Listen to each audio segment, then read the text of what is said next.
Hey guys, welcome to pro students. तो आज हम देखने वाले हैं यूसीपी में के बारे में, लेकिन उससे पहले हम करने वाले हैं रिवाइज कि हमने पढ़ा क्या क्या है। तो आज अभी तक हमने पढ़ा है the French revolution and the idea of nation, और हमने पढ़ा है द मेकिंग ऑफ नेशनलिज्म। तो पहले हमने फ्रेंच रिवॉल्यूशन में क्या क्या पढ़ा है हम वो देखने वाले हैं। ओके, ये तो हमने फ्रेंच रिवॉल्यूशन में पहले पढ़ा है कि पहला एक्सप्रेशन जो है वो 1789 में आना स्टार्ट हुआ था। ओके, 1789 में पहला एक्सप्रेशन आया था, और 1793 में वहाँ पे क्या हुआ था, वहाँ पे कॉन्स्टिट्यूशन आ गया था। और क्या हुआ था वहाँ पे, ये 1797 में क्या हुआ था, नेपोलियन इन्वेट कर लिया था इटली को। और 1799 में क्या हुआ था, 1799 में जो है वहाँ पे यानी कि फ्रेंच में जो है नेपोलियन आ चुका था। और 1804 में वो क्या किया था, 1804 में वो नेपोलियनिक कोड लाया था। और नेपोलियनिक कोड में क्या क्या हुआ था ये हमने देखा था, उसका एडवांटेजेस और डिसएडवांटेजेस देखा था। और उसके बाद हमने देखा था क्या, हमने देखा था कि 1814 से ये 1815 तक में क्या हुआ, नेपोलियन का फॉल स्टार्ट हो गया था। और 1815 में ये नेपोलियन क्या किया था, युद्ध किया था प्रेब कंट्रीज के साथ, और वो डिफीट हो गया था, और एक नया कंजर्वेटिज्म स्टार्ट हो गया था फिर से।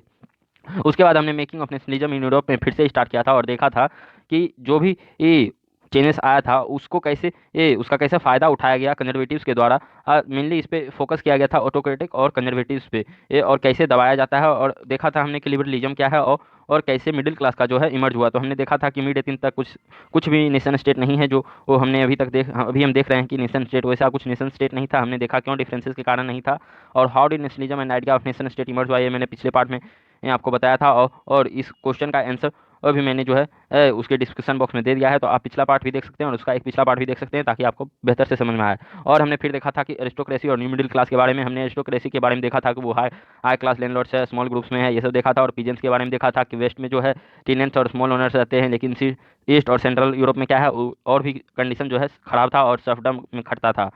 और हमने ये भी देखा था कि ये जो पीजेंट्स है ये मेजोरिटी में है। उसके बाद हमने देखा था कि ब्रिटेन में तो industrialisation second half of 18th century में ही स्टार्ट हो गया था, लेकिन इन फ्रांस और जर्मन स्टेट्स में जो है 19th सेंचुरी में आया था इंडस्ट्रियलाइजेशन। हमने देखा था कि वेस्टर्न और सेंट्रल यूरोप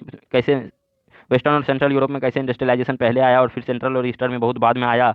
और हमने देखा था कि यही लोग जो एजुकेशन था इन लोगों के पास और पैसा था इन लोगों के पास, तो इसीलिए इन लोगों को लग रहा था कि अब नेशनल यूनिटी होना चाहिए, और जो प्रिविलेजेस मिलता है बर्थ प्रिविलेजेस वो सब हटना चाहिए, इसलिए ये सब फिर कुछ रिवोल्यूशन किया। और फिर इन लोग का कुछ नोशन था, पॉलिटिकली का फिर हमने एग्जांपल देखा। फिर हमने देखा कि इकोनॉमिक में ये लोग क्या चाहते थे, ये लोग freedom of market, evolution of state impose restrictions ये सब चाहते हैं, ताकि ये क्या हो, इन सब का जो वो गुड्स और कैपिटल का मूवमेंट है वो ठीक से हो पाए। और हमने देखा था कि इसका एग्जाम्पल जैसे कि ये एक इल्ले जो है मेजर ऑफ क्लॉथ होता है, वहाँ पे एक मेजर ऑफ क्लॉथ को क्या बोला जाता है, इल्ले बोला जाता है। जैसे 1 मीटर अभी है वही उस समय जो है वहाँ पे एक इल्ले हुआ करता था। तो हमने देखा था नरमबर्ग में अगर एक इल्ले 65.6 सेंटीमीटर है, तो वो क्या है फरेबर्ग में कितना आ जाता है, 53.5 सेंटीमीटर आ जाता है। तो ये जो और ये सब चीज़ें हैं बहुत ज़्यादा जो है लिमिटेशंस था एक तरह से ये ट्रेड पे और फिर हमने देखा था कि एक कस्टम यूनियन स्थापित किया गया था किसके द्वारा, पर्शिया द्वारा, और उसको जर्मन स्टेट्स के द्वारा ज्वाइन किया गया। और हमने देखा था कि ये जो कस्टम यूनियन या फिर जॉलबरीन जो था वो क्या क्या किया था, वो टैरिफ बैरियर हटा दिया था,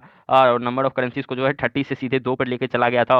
और जो है कि रेलवे का जो है रेलवे का जो है नेटवर्क बिछाया गया था, जिसके कारण कि इकोनॉमिक नेशनलिज्म आ गया था। और फिर हमने देखा था कि एक 1815 में मैंने पहले बताया कि क्या हुआ था, 1815 में नेपोलियन हार गया था। तो उसके बाद ये लोग कंजर्वेटिव्स ने सोचा कि ये सब जो नेपोलियन जितना भी चेंजेस किया है हम लोग उसका फायदा उठा के हम लोग का जो कंजर्वेटिज्म है उसको और मजबूत कर सकते हैं।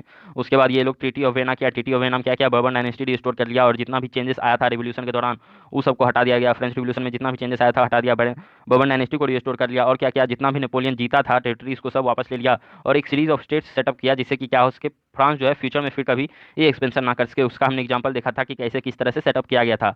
और फिर हमने देखा था कि ट्रीटी ऑफ वेना जो हुआ था उसका मेन इंटेंशन क्या था, उसका मेन इंटेंशन था कि जो मोनार्ची है उसको रिस्टोर करना है, जो कि नेपोलियन या फिर फ्रेंच रिवोल्यूशन में फेंक दिया गया था। और फिर हमने देखा था कि कैसे रिवोल्यूशनरीज को जो है इंस्पायर करता था अब पुराना रिवोल्यूशन वाला दिन इन, और वो लोग सोचा था कि हम लोग नहीं क्या फिर करेंगे, फिर से हम लोग जो है ये सब कर सकते हैं, हम लोग फिर से जो है क्रिटिसाइज करके गवर्नमेंट को अपना अधिकार ले सकते हैं। और इसीलिए वो लोग फ्रीडम ऑफ प्रेस के लिए लड़ भी रहे थे। और क्या हुआ, रिवोल्यूशनरीज फिर हमने देखा था कि रिवोल्यूशनरीज जो है वो ये सब कर रहे थे, वो अंडरग्राउंड हो गए थे उस समय, ताकि क्या हो, जो नया आया है मोनार्ची उससे बचा रहे। क्योंकि अगर उस समय रिवोल्यूशन करना था तो उसका सीधा सीधा ये मतलब होता था कि आप जो है मेरा अपोज कर रहे हैं, यानी कि जो मोनार्ची ये नया आया है उसका अपोज कर रहे हैं, और आप फ्रीडम या फिर लिबर्टी के लिए लड़ रहे हैं, इसीलिए वो लोग को सजा दिया जाता। इसीलिए वो लोग क्या हुए, अंडरग्राउंड हो गया, और वो लोग क्या करने लगे, सीक्रेट सोसाइटीज फॉर्म करने लगे, और रिवोल्यूशनरीज को ट्रेन करने लगे, और अपना आइडिया जो है फैलाने लगे। और फिर हमने देखा था कि उन लोग को लग रहा था कि नेशन स्टेट जो है उन लोग का स्ट्रगल का फ्रीडम के लिए जो स्ट्रगल वो लोग कर रहे हैं उसका एक नेसेसरी पार्ट है या फिर इंपॉर्टेंट पार्ट है। और वैसा ही ये हमने देखा था कि वैसा ही एक इंडिविजुअल था इटालियन रिवोल्यूशनरीज गिउसेप्पे मैज़नी। तो गिउसेप्पे मैज़नी जो है एक फेमस क्वेश्चन है नेशनलिज्म इन यूरोप में, हमारे बोर्ड्स में। तो अब हम देखने वाले हैं गुसेपी मैज़नी के बारे में डिटेल में। तो सबसे पहले तो गुसेपी मैज़नी के बारे में आपको ये याद रखना है कि वो क्या थे, एक इटालियन रिवोल्यूशनरीज थे।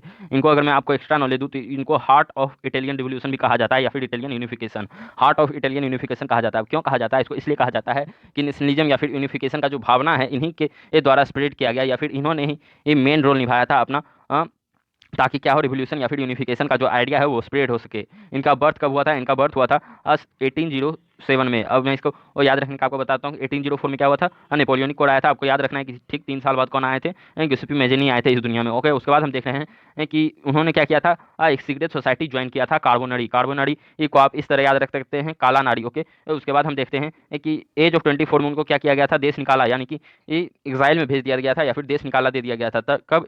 24 एज में। 24 एज में मतलब कि ये 1831 में। 1831 में क्या हुआ, वो जब 24 साल के हुए तो उन्होंने क्या किया, कार्बोनरी सोसाइटी ज्वाइन किया। जो कार्बोनरी सोसाइटी ज्वाइन किया, जो कि क्या था, सीक्रेट सोसाइटी था। और उनको क्या हुआ, इसके लिए ये लिगुरिया में जो उन्होंने रिवोल्यूशन किया, इसके लिए उनको देश निकाला दे दिया गया। और देश निकाला जब उनको दिया गया तो वो सांस नहीं बैठे थे, उन्होंने दो सीक्रेट सोसाइटीज और फॉर्म कर दी, जैसे कि एक यंग इटली मर्सलेस में और एक यंग यूरोप बर्नी में। ये आपको एमसीक्यू में भी आ सकता है और आपको शॉर्ट नोट में भी लिखना पड़ेगा। ठीक है, तो आप इसको याद कर लीजिएगा। और ये जो इन्होंने सीक्रेट सोसाइटीज फॉर्म किया था, इनको यंग मैन यानी कि इनके जैसे ही जो वो माइंडेड पीपुल थे उन्होंने ज्वाइन किया था, जैसे पोलैंड से, फ्रांस से, इटली से, जर्मन स्टेट से। यहाँ के लोगों ने, जो इनके ही तरह के माइंड सेट के लोग थे, वो उन्होंने इनके सोसाइटीज़ को ज्वाइन किया। और फिर ये मानते थे कि नेचुरल यूनिट काइंड है हम लोग के लिए, मतलब कि ये नेशन जो है एक नेचुरल यूनिट काइंड है, मेन काइंड का नेचुरल यूनिट है, मेन काइंड का, ये इनका मानना था। और इसलिए मानते थे कि इटली जो है इतना पैच वर्क में जो डिवाइड है, इसको इतना पैच वर्क में डिवाइड नहीं रहना चाहिए, इसको जो है एक यूनिफाइड रिपब्लिक फॉर्म करना चाहिए। और यही इनका जो यूनिफिकेशन का जो आइडिया है, यही एक मेन बेस था इटालियन लिबर्टी के लिए या फिर इटालियन फ्रीडम के लिए। और इनके आइडिया को फॉलो करते हुए ये बहुत सारा सीक्रेट सोसाइटीज फॉर्म हुआ, जर्मनी में, फ्रांस में, स्विट्जरलैंड में और पोलैंड में। और इनका जो रिलेंटलेस मतलब कि कठोर, रिलेंटलेस मतलब होता है कठोर, इनका कठोर विरोध जो है, कठोर विरोध किसको? मोनार्की को। वो क्या करता था? डेमोक्रेटिक एक रिपब्लिक के साथ था इनका विजन। विजन मतलब होता है सोच। मतलब कि ये लोग ये क्या चाहते थे कि डेमोक्रेटिक रिपब्लिक आए, ये डेमोक्रेटिक रिपब्लिक के साथ थे और मोनार्ची के विरोध में थे। इसीलिए जो कंजर्वेटिव थे उनको डर लगता था इनसे, उनको क्या लगता था? इनसे डर लगता था। और मेटरनिक के बारे में हमने पहले ही देखा कि ये क्या थे? ऑस्ट्रियन चांसलर थे। मेटरनिक कौन था? मेटरनिक जो है ऑस्ट्रियन और ऑस्ट्रियन चांसलर थे। ऑस्ट्रियन चांसलर ऑस्ट्रियन चांसलर थे ये। तो मेटरनिक जो जो ऑस्ट्रियन चांसलर थे वो इनको बोले भी थे कि गिउसेप्पे मैज़नी जो है हमारे यानी कि ये जो हम लोग कंजर्वेटिव हैं, हम लोग के सोसाइटी या फिर ये हम लोग का जो सोशल ऑर्डर है, इस सब के लिए बहुत खतरनाक है। गिउसेप्पे मैज़नी को उन्होंने सबसे खतरनाक एनिमी बोला था। ओके गाइस, तो इतना हो चुका है। तो आप हमारे नोट्स को जो है डिस्क्रिप्शन बॉक्स से डाउनलोड कर सकते हैं और इसको पढ़ सकते हैं। अगर आपको अच्छा लगा हो तो please do like share and subscribe. हम अगले वीडियो में मिलेंगे।